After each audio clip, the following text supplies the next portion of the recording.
Research topic या PhD topic या research proposal बनाने के लिए हम कौन-सा टॉपिक सेलेक्ट करें समझ में नहीं आ रहा है। जय हिंद साथियों, अक्सर आप सभी लोगों का ये सवाल रहता है कि सर रिसर्च टॉपिक कैसे सेलेक्ट करें? सर पीएचडी करने जा रहे हैं, उसका इंटरेस्ट ऑफ एरिया समझ में नहीं आ रहा है। सर पीएचडी का इंटरव्यू देने जा रहे हैं, उस रिसर्च प्रपोज़ल किस पे बनाएँ? कौन से विषय पे बनाएँ? कौन-सा टॉपिक लें? समझ में नहीं आ रहा है।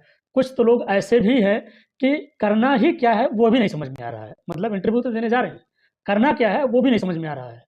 और कुछ तो इतने चालाक और होशियार बच्चे और स्टूडेंट स्कॉलर हैं कि वह सभी लोग सीनियर से राय परामर्श लेते हैं या तो उसको कॉपी पेस्ट कर लेते हैं।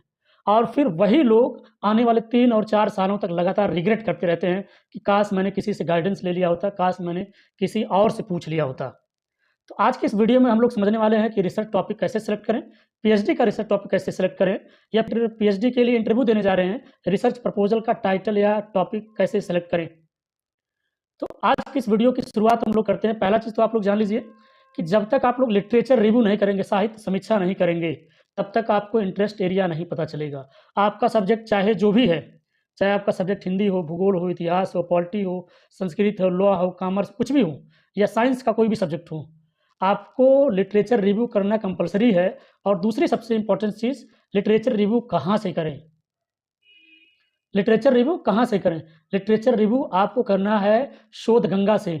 शोधगंगा पे जाइए और वहाँ पे आप गूगल पे जाइए, गूगल में सर्च बार में टाइप करिए शोधगंगा। जब शोधगंगा आ जाए उसे ओपन करिए, ओपन करने के बाद एडवांस सर्च बार में जाइए और वहाँ पर अपना interest of area, topic, keyword डालिए। अपने आप जितने भी आज तक रिसर्च हुई है, सब कुछ आपको निकल के सामने आ जाएगा। पहला तरीका। दूसरा तरीका है कि आप सभी लोग गूगल स्कॉलर पे जाके जर्नल्स पढ़िए, थीसिस पढ़िए, रिसर्च पेपर पढ़िए। आपको कुछ चीज़ें आपको समझ में आने लगेंगी। जब 1 या 2 रिसर्च पेपर आप पढ़ लेंगे ना, 3-4 रिसर्च पेपर पढ़ लेंगे ना, तो आपको समझ में आने लगेगा कि अरे! इन्होंने ये किया है, मैं तो समझ ही नहीं पा रही थी, अरे! मैं तो समझ ही नहीं पा रहा था। अच्छा ऐसे ही करना है, अरे! अब मुझे समझ में आ गया है, मैं ऐसे ही करूँगी। जब आपको समझ में आने लगेगा तब यकीन मानिए कि आपका इंटरेस्ट एरिया धीरे-धीरे बाहर निकल रहा है, आपके इंटरनल पार्ट से आउटर साइड में निकल रहा है। तब आपको ये समझ में आना शुरू हो जाएगा, अच्छा सर, मैं यही करने वाली थी। और कैसे पता चले कि इंटरेस्ट एरिया आपका क्या है? आपको क्या काम करने में रुचि आती है? कौन-सा टॉपिक पढ़ने में, कौन से विषय सोचने में, कौन से ऐसे विचार बिंदु हैं जिसको सोचने और करने में आपको टाइम नहीं लगेगा, उस पे आप 10 मिनट का लेक्चर दे सकते हो, 20 पेज लिख सकते हो, 30 पेज लिख सकते हो। उसके बारे में अगर थोड़ा बहुत पढ़ भी लिया, कहीं से सीख लिया, तो उसके बारे में आप पूरी किताब लिख सकते हो।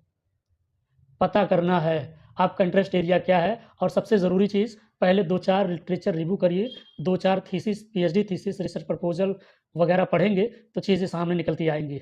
तो चलिए मिलेंगे एक नए वीडियो में। आज का वीडियो कैसा लगा? कमेंट करके ज़रूर बताएँ। वीडियो को लाइक करिए, चैनल को सब्सक्राइब करिए। जय हिंद, जय भारत।